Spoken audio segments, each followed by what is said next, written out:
तर आमचा कुणालाही विरोध नाही, आमच्या डोळ्यात सर्वांसाठीच अश्रू येतात. मनोज जरांगेंनी केलेल्या टीकेवर विजय वडेट्टीवारांनी ही प्रतिक्रिया दिली आहे. जरांगेंनी सरकारला दोष द्यावा, सरकारने तुमची फसगत केलेली आहे असं वडेट्टीवारांनी म्हटलंय. लक्ष्मण हाकेंना भेटल्यानंतर विजय वडेट्टीवार हे भावुक झाल्याचं चित्र बघायला मिळालं.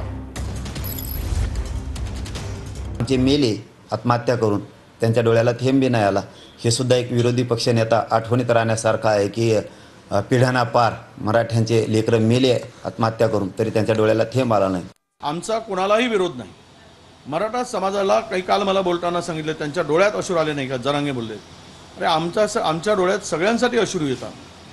आम्ही काही दुश्मन नाही, परंतु तुम्ही ज्या पद्धतीनं विषय मांडला तो सरकारने सोडवला पाहिजे. ते आमच्या हातात नाही आहे. तुम्ही सरकारवर दोष द्या, सरकारने तुमची फसगत केलेली आहे. जे होत असेल ते त्यांच्याकडे बघा. मी त्यांनाही भेटायला गेलो होतो जरांगे पाटलांना उपोषण करताना. त्यामुळं मी कधी असं म्हटलं नाही की मी मराठा विरोधी पक्षनेता आहे.